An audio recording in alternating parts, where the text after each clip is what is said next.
My father didn't raise his voice often. That was part of what made it land so hard when he did. "You have 2 days," he said, each word measured, controlled like he'd rehearsed it. "Pack your things, leave the keys, and don't make this ugly." I had just set my duffel bag down by the door, still smelling faintly of jet fuel and desert dust, still carrying a body that hadn't quite learned how to be home again.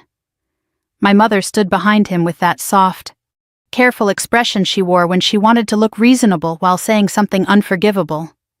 My sister leaned against the counter, smiling like she'd already moved her things into my room.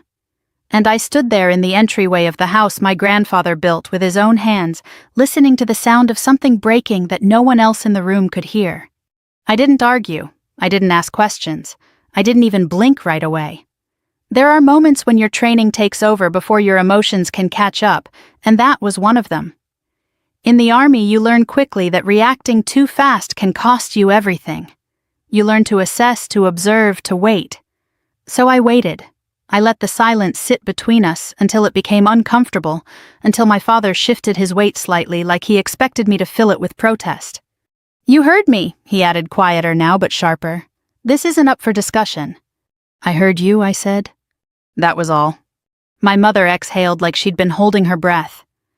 "Emily, we're trying to do this in a way that's best for everyone," she said, gently stepping forward just enough to seem compassionate without actually closing the distance.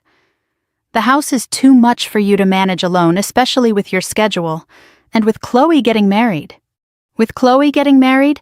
my sister repeated lightly, pushing off the counter. "It just makes more sense. You're barely here, Em. It's not like you even live a normal life anymore." There it was, the part they wanted me to react to. The part they had probably talked about ahead of time, sitting around this same kitchen table deciding how to frame it so it sounded like concern instead of strategy. I looked at Chloe. She was wearing a white sweater that looked brand new, her hair curled just enough to feel intentional. She looked like someone preparing for a future that had already been arranged for her. And maybe in her mind it had been. 2 days, my father said again, as if repeating it would make it more real or more final. I nodded once. "Okay." The word landed in the room in a way none of them expected. My father's brow tightened slightly. My mother blinked, her expression flickering for just a second before she smoothed it back into something softer. Chloe's smile faltered just enough to show confusion beneath the confidence. "You're agreeing?" she asked. I said, "Okay." I stepped past them, moving deeper into the house, the familiar creak of the floorboards grounding me in something steady while everything else shifted. The air smelled faintly like lemon cleaner, and something floral, my mother's touch layered over years of something older, something that belonged to my grandparents. That smell had always meant home. Now it felt like something being overwritten. Behind me, I could hear them exchanging glances without speaking. They had expected resistance. They had expected emotion. They had expected something they could point to later and say, "See, this is why we had to do it this way." What they didn't expect was silence. I walked into the kitchen and set my hand on the edge of the counter where my grandfather used to stand every morning reading the paper with a cup of coffee that always went cold before he finished it. For a second, I could almost see him there, shoulders slightly hunched, eyes sharp despite the years. "You're taking this surprisingly well," my mother said behind me. I didn't turn around right away. I let my fingers trace the worn edge of the wood, feeling the small grooves and imperfections that came from time and use, from living. "I've had worse conversations," I said finally. That was true. My father let out a short breath, something between irritation and relief. "Good," he said. "Then let's keep it that way. Pack what's yours. Leave anything that belongs to the house." "Anything that belongs to the house," I repeated more to myself than to him. "Yes," he said. "Furniture, antiques, anything your grandparents intended to stay here." I almost smiled at that. Not because it was funny, but because of how carefully he chose those words. Intended to stay here. As if intention was something he could define now. "I know what belongs here," I said. There was a pause, a small one but enough. "Good," my mother said quickly. "We just want to avoid any misunderstandings." Misunderstandings. I nodded again, then reached for the cabinet where the coffee mugs were kept. My hand moved automatically, pulling out the same ceramic mug I had used since I was a teenager. It had a thin crack along the handle that had never quite broken all the way through.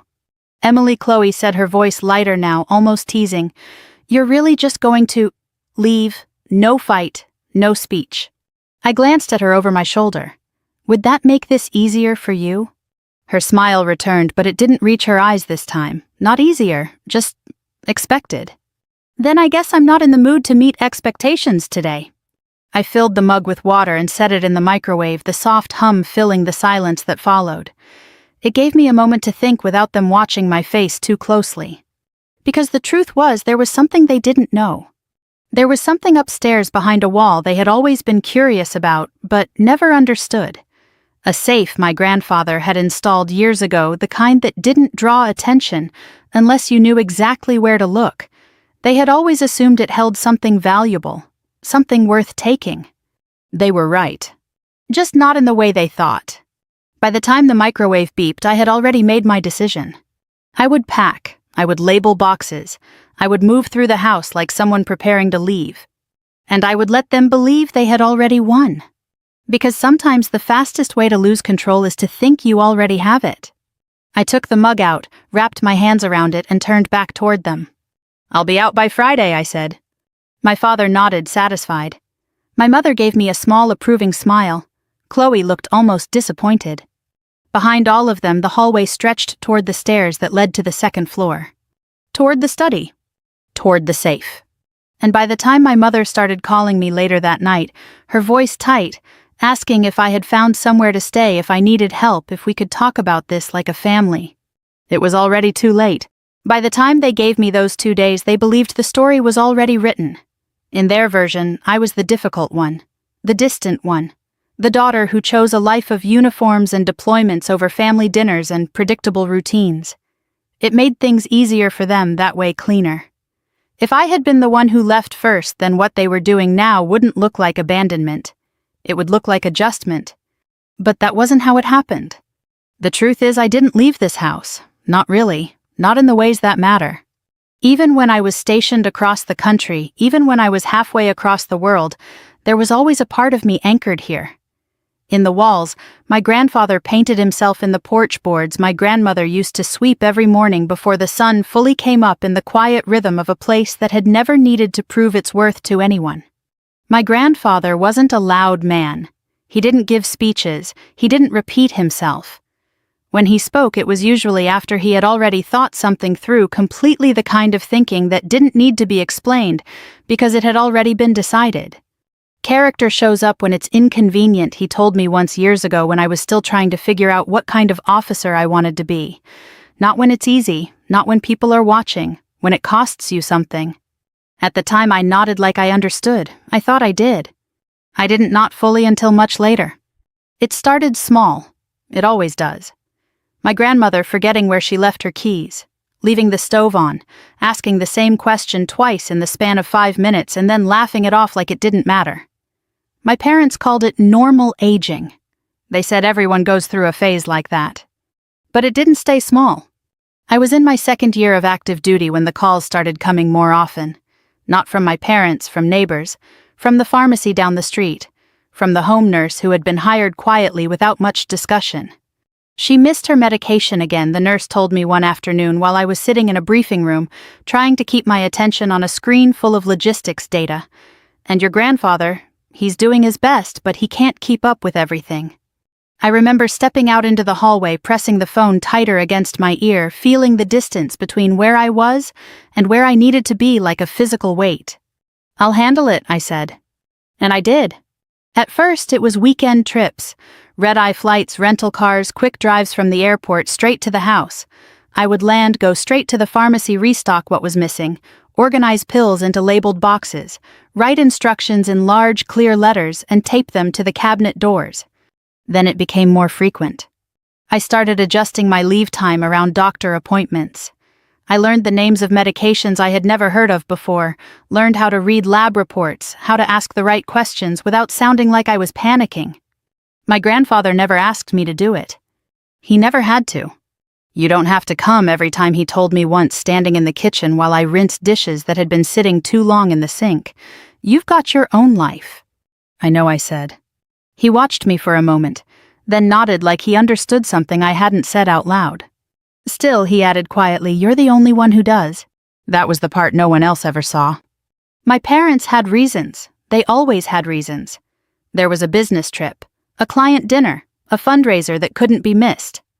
My mother spoke about those things the way some people talk about emergencies: urgent, unavoidable, more important than anything happening quietly in a house by the water. My father was worse in a different way. He didn't pretend not to see it, he just chose not to engage with it. "We can't drop everything every time something small happens," he said once when I called to tell him my grandmother had wandered outside and gotten lost for nearly an hour before a neighbor brought her back. "You're overreacting." "Getting lost isn't small," I said. "It is if she came back," he replied. "We'll deal with it when it becomes serious." I didn't answer right away because I didn't know how to explain something he had already decided not to understand. It was already serious. Chloe, on the other hand, treated the entire situation like an inconvenience that disrupted her plans.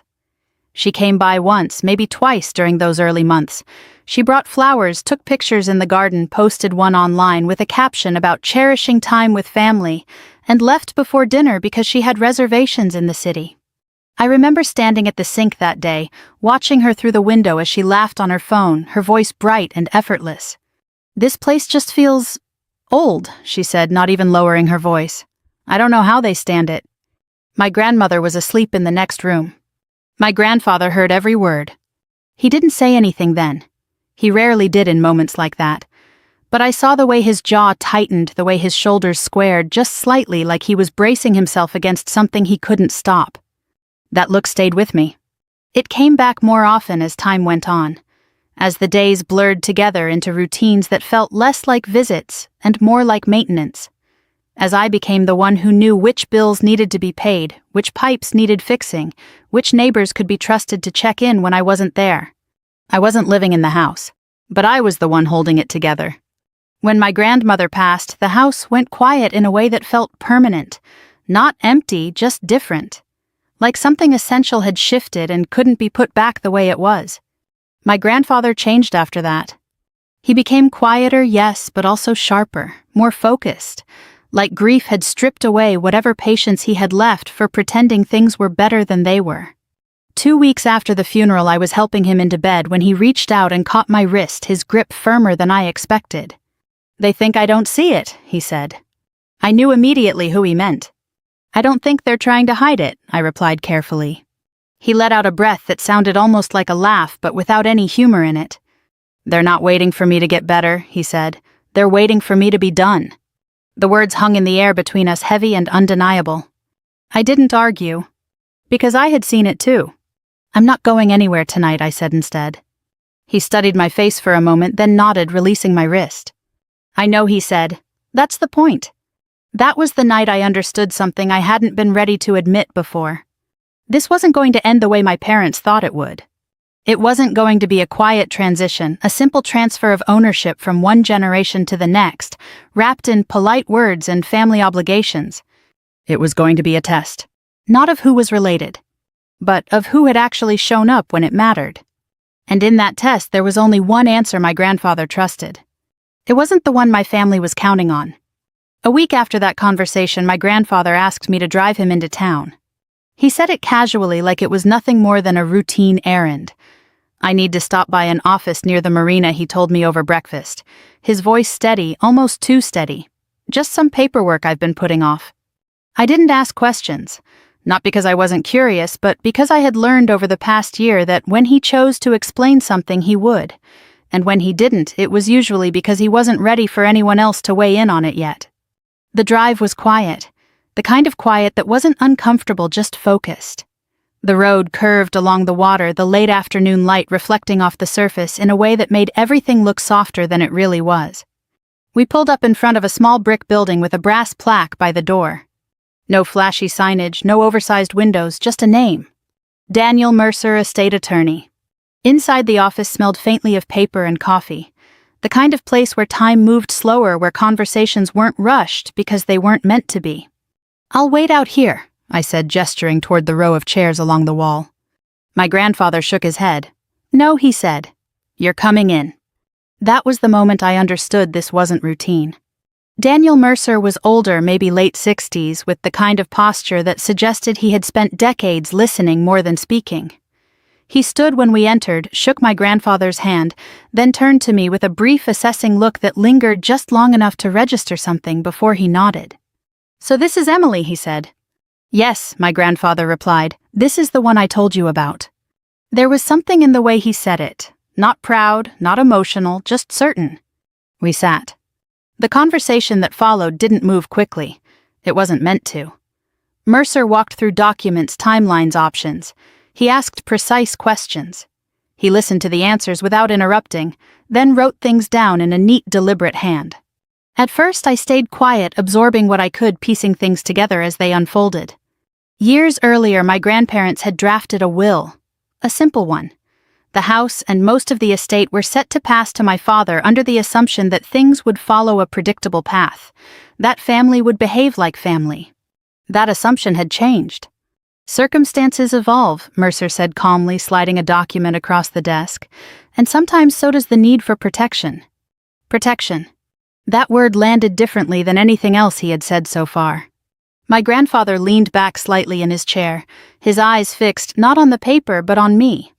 "I'm not doing this to reward you," he said. "I want that clear." "I didn't think you were," I replied. He nodded, once satisfied. "This is about making sure what matters doesn't end up in the wrong hands," he continued, "and making sure the person who understands that is the one in control." Mercer tapped the document lightly. "An irrevocable trust," he explained. "Once established, it's not easily challenged. It places the property under a structure that requires oversight, documentation, and clear authority. And that authority would be I asked, though I already knew the answer." "You," Mercer said simply. The word hung there for a second, heavier than it should have been. "You would be named sole trustee," he continued. "That means you control how the property is maintained, whether it's sold and under what conditions. It also means anyone who wants access would have to go through you, legally." I looked at my grandfather. "They're going to fight this." "They might," Mercer said. "But the structure itself makes that difficult. And the documentation we're preparing—" He paused, choosing his words carefully. "It will make their arguments weaker than they think." My grandfather didn't look at Mercer when he spoke again. "They already decided what this house means to them," he said. "I'm just making sure they don't get to decide what it becomes." There it was. Not anger, not revenge. Clarity. I signed where Mercer told me to sign, watched as the notary stamped each page with a finality that felt both quiet and absolute. The sound of it, sharp, precise, echoed in the room like a decision being locked into place. On the drive back, my grandfather was quiet again. But it was a different kind of quiet. Not the heavy one from before. Lighter. Relieved. "They'll hate you for this," I said at one point, watching the road ahead. "They'll hate the boundary," he corrected, "not the truth." I let that settle. By the time we got home, I already understood what came next. Not confrontation. Preparation. Over the following weeks, Mercer and I handled everything carefully. Transfers were recorded, documents were filed, copies were secured in places no one in my family knew about. Nothing was announced. That part was intentional. "They'll show you who they are more clearly if they think you're unprotected," Mercer had told me during one of our last meetings. "People don't hide their intentions when they believe there's nothing stopping them." He was right. After my grandfather passed, the shift was immediate. My mother started asking more direct questions about the house, about the paperwork, about whether anything had been updated. My father became more involved than he had ever been before, calling, stopping by, walking through rooms like he was measuring them for something. Chloe took it even further. She talked about renovations, about color palettes, about modernizing the space. She sent me photos of kitchens she liked, layouts she wanted to try, as if the house had already been transferred, as if the future she imagined was already guaranteed. I didn't correct her. I let them all move forward under the same assumption.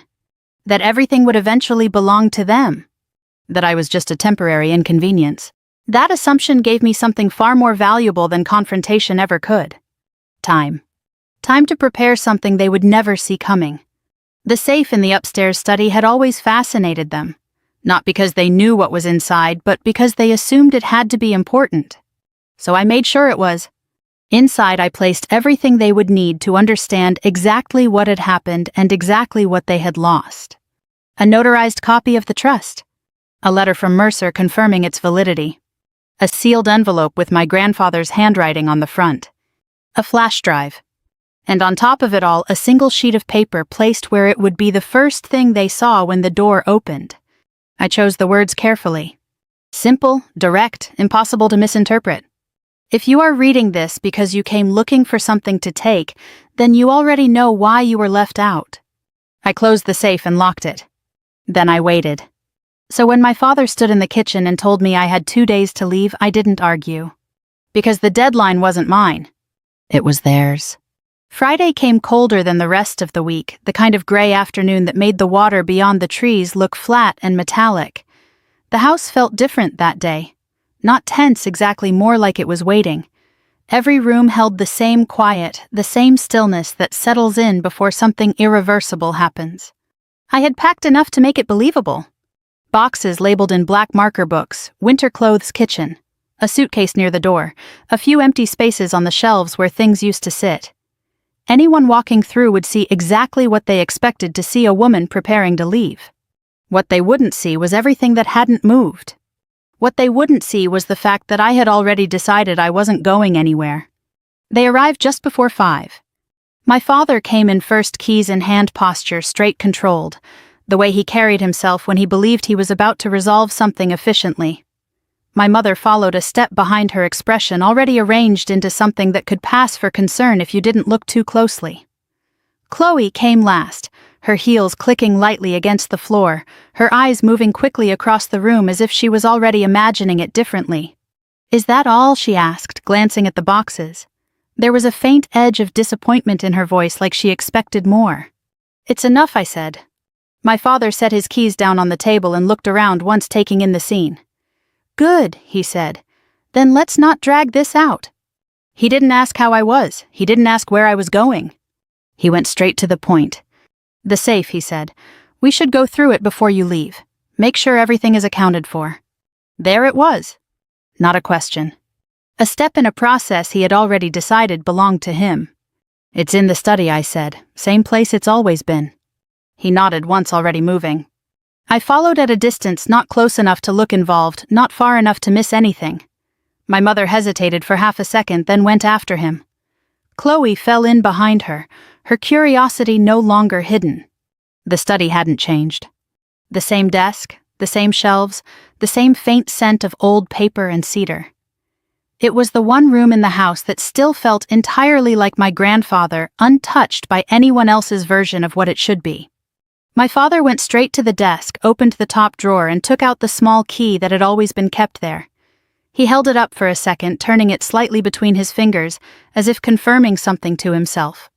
"Convenient," he said. I didn't respond.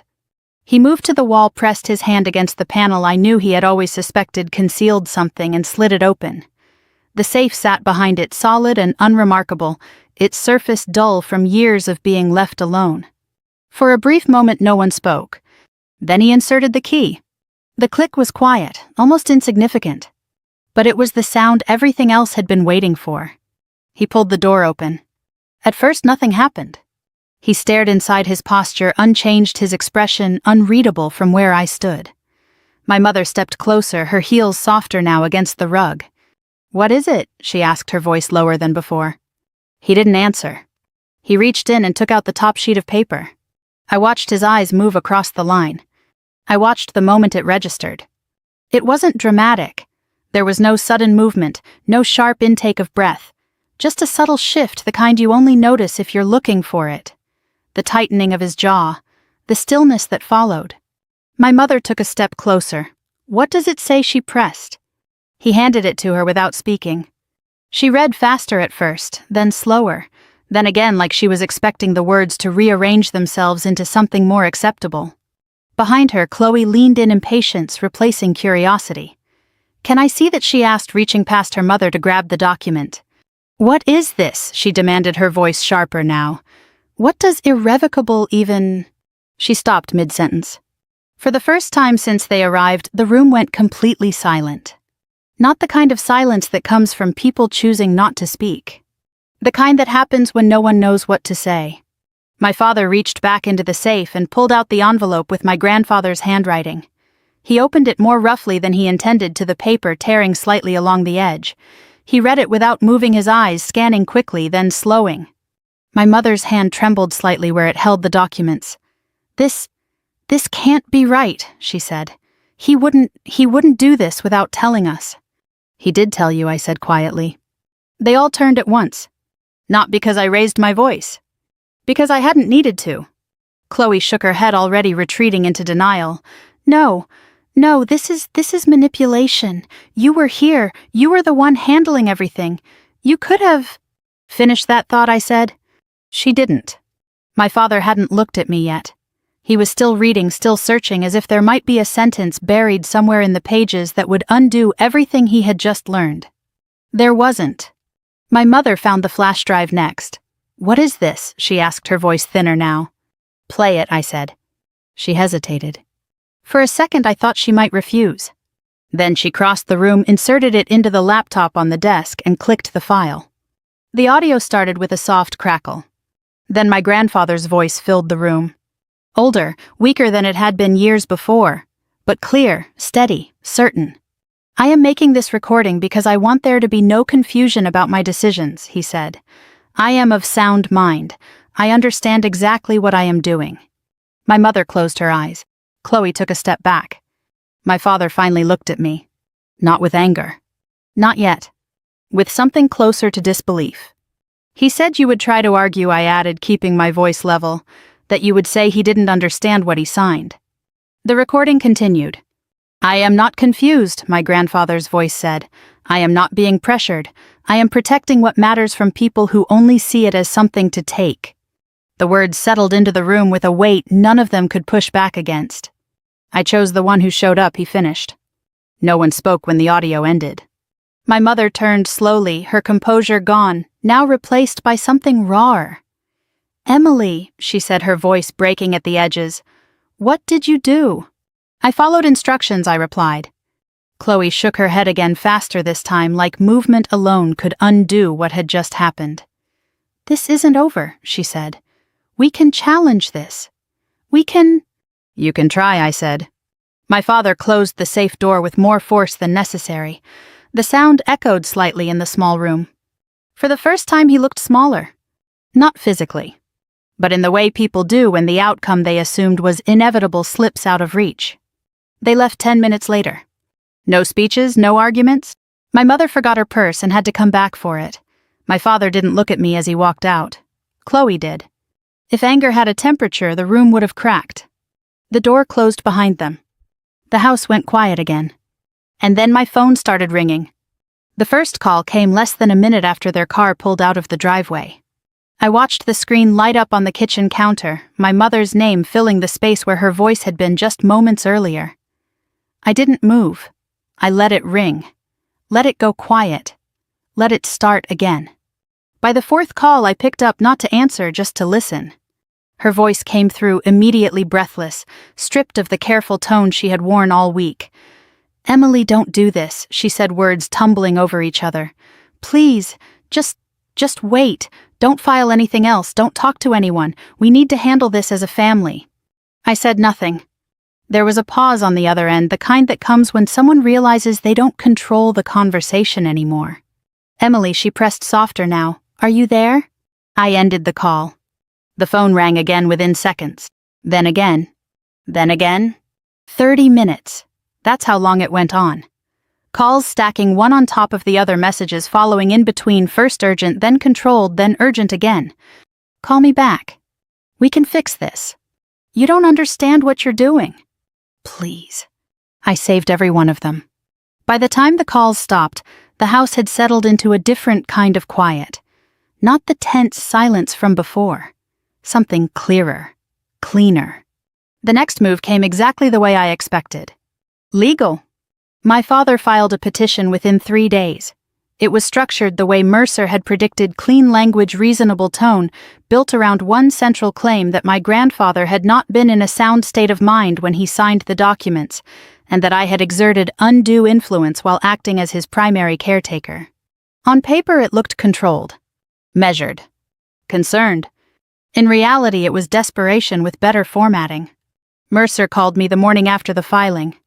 "They've made their move," he said without preamble. I figured. "Good, then you also know what comes next." "I do." A hearing was scheduled within weeks.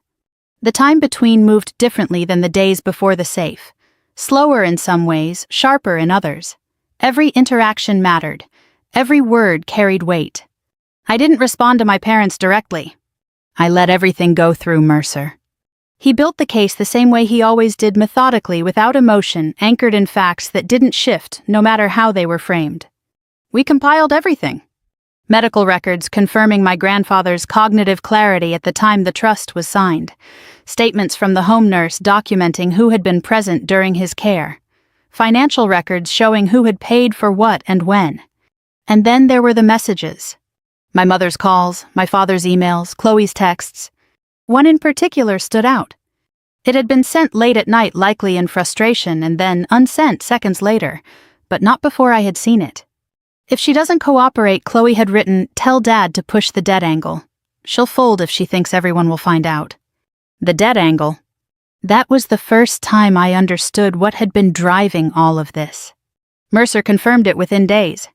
My father's business wasn't stable. Lines of credit had tightened. Personal guarantees were being called in. The house wasn't just an asset to him, it was an exit. Everything clicked into place. The urgency. The 2-day deadline. The insistence that Chloe needed the house for her future. It had never been about her future. It had been about his survival.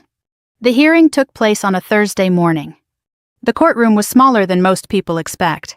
No dramatic lighting, no raised voices, just rows of wooden benches, a judge who had seen every version of family conflict imaginable, and a space where stories either held together or didn't. My parents sat at one table. I sat at another. Chloe between them, dressed in pale blue, her posture straighter than usual, like she could hold everything in place if she didn't move. Their attorney spoke first. He painted a picture that almost sounded believable if you didn't know the details. A concerned family, a grieving daughter, a situation that had spiraled because one person couldn't handle the responsibility placed on her. He didn't raise his voice. He didn't need to. Mercer stood when it was his turn. He didn't argue the story. He replaced it. Dates, documents, records. He walked the court through the trust formation step by step, showed the signatures, the notarization, the timing. Then he moved to care. Not what I felt. What I did. Pharmacy logs, maintenance invoices, travel records, the nurse's statement. He didn't say I loved my grandparents more. He showed I had been there more. Then came the recording. My grandfather's voice filled the room again, just as it had in the study. Clear. Certain. Final. "I am not confused," he said.